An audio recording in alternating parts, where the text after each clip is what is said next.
morning. Thanks for joining me for a conversation with Jane Melby. My name is Josie and I'm a Minnesota 4-H'er. 4-H is a positive youth development program that's available in every part of Minnesota. Youth of all ages are welcome to join in and explore topics they care about. Today our topic is horses and the people who love them. I'm joined by Jane Melby. She grew up in Minnesota, is a 4-H alumni, and is a world champion barrel racer.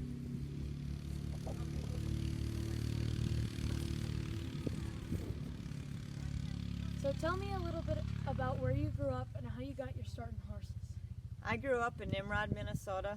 I got my start with horses when my grandfather got me a little wild pony. I also grew up on a dairy farm, and we used horses to gather the cows, trail ride, go to 4-H shows, stuff like that.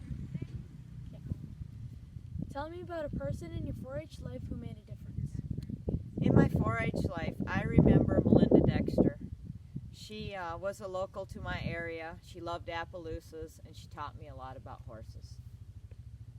So a lot of people wonder what kind of horses you started out on. What kind of horses? Ponies and Arabians. I rode a lot of Arabian cross horses. Who knows what they were? Just horses. I never got a quarter horse until I was in the 8th grade. So my first quarter horse then took me on throughout the rest of my career. But in the beginning, I just started out on whatever we could afford at the time. And how far are we from Long Prairie? So what's been your biggest challenge, barrel racing? My biggest challenge, probably understanding the knowledge of how you keep a top horse sound. Without a good veterinarian, doesn't matter how good of a competitor or rider you are, you have to have a program where you fill in all the gaps. So what's your best memory barrel racing? My best memory? Winning 3 go-arounds at the NFR in 2011. That was awesome. Something I always dreamed of, and I did it. Not just getting to the NFR, but winning some go-arounds. So what have you learned through your journey with horses? Through my journey with horses, horses are like people. They're all different. People are all different. Some horses learn quickly, other horses don't. Some horses are slow learners but advance in the end. So I never judge a horse quickly. You have to spend quality time and give them the time they need to see where they can go. And then match them back with a rider that's at their level. Could you share any advice for 4-H'ers who are in the Minnesota 4-H Horse Project? My advice for 4-H'ers would be seek knowledge, go to people that excel, that do really well, so you can become a part of them.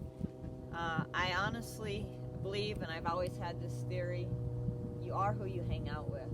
Birds of a feather flock together. Find somebody that's rised above and go learn from them. Knowledge is important nowadays. So I could spend all day asking you questions, but I want to get some from our audience. So first one is, Brianna from Aitkin County asks, do you think you will ever ride in the NFR? Yes. Yes. I had someone tell me once, anybody can make the NFR once, twice, but could they make it 3 times on 3 different horses? And I thought, yeah, I'll be there. So I know you also teach clinics as a profession. Our online audience has a couple technical questions that we hope you will share some tips. So Morgan from Aitkin County asks, how do you practice staying centered and in control instead of incorrect seating and legs flapping while running barrels? So your balance is very important, the center of gravity. My balance is in my feet, not my seat. I ride with my shoulder, hip, heel in a straight line. My foot is flat in the stirrup. It's all the way in the stirrup. It starts with balance, quality time spent in the saddle. The more time you spend in the saddle and you work on doing things correctly versus just going through the motion, the better rider you'll be. Then that goes back to your horse also. You have to have a horse that you can control. So if you have to change the bits, if you need training, whatever it may be, it's important that you can control your horse. So Simone from Anoka County asks, how do you set up your horse to run or warm how do I set up my horse to run or warm up? Well, one, I do my homework at home prior to the competition. I get my horses to where they're very responsive to me. They understand my cues.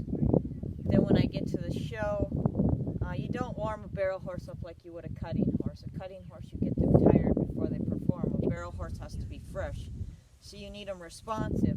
I like my horses to be able to stop and start real easy.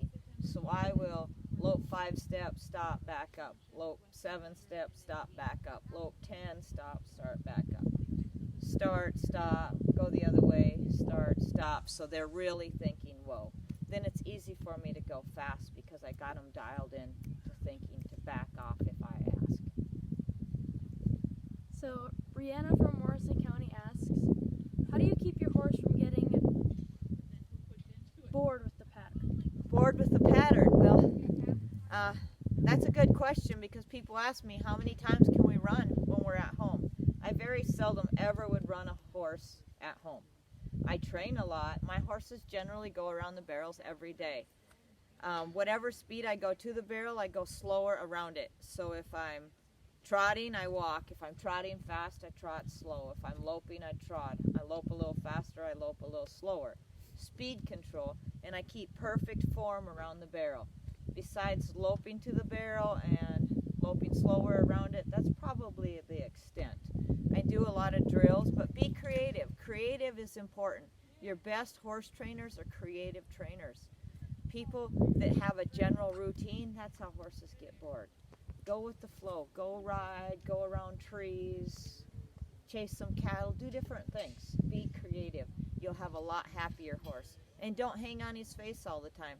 Learn how to ride on a loose rein. A lot of people want to balance off their bridle reins, so therefore they hold on to them at all times. You got to give and take. A horse doesn't like to be pulled on all the time. When you touch the rein to pull on them, they should respond to something. They're not made for you to balance on. So we only have time for one more question. So here's what what is it like to be a world champion? What is it like to be a world champion? For me, the first world champion title, I worked very hard for that. It was back in 1993. My main horse had went out and I had to ride young horses to finish out the year. My finals wasn't the best, but I was in the lead far enough to hold the title. The second time, I got a horse named Cole Thunder from Rosie Shaver up in northern Minnesota. And I gave him some time off, and when I came back, it was like he was just incredible. My children, Colton and Kayla, were really small. I went to the MBHA World. After college, I had worked for Talmadge Green in Georgia, so that was exciting. And I really had no idea that I could win that championship until after I ran him the first time. Then I had a strong game plan for the second time, and my plan followed through for the final time. I'll never forget that day because I was the 14th person coming into the final, so that meant there was 13 people that had previously ran faster times than me, and I had to set that out. And it was really a neat experience, and I sold that horse shortly after, or that horse was the caliber to take me to the NFR. Instead, we built the indoor arena. So I missed one of these, but Jennifer from Steele County asks, what equipment do you use when you run barrels, such as spurs or whip, etc.? Your equipment depends on your horse. Some horses are really soft in the face. Some horses you need a little more bit. Some horses need tie downs or other gadgets. Others run without. So I don't ever not ride with spurs. Spurs are a tool. All of your equipment is a tool. Again, the better rider you want to be, the better tools you have to be. My day would be very long if I didn't have any spurs on. As far as a whip goes, that just depends on the horse. Generally, young horses don't ever get whipped. Older, solid horses, you can whip. Young people need to learn how to run over and under and whip at a young age, because otherwise when they get older it's harder for them to do that, and you never know when you have that horse that might need that tool. How you determine your equipment on your horse is determined on the softness of your horse's face and his conformation. A really high-headed horse generally will wear a bonnet.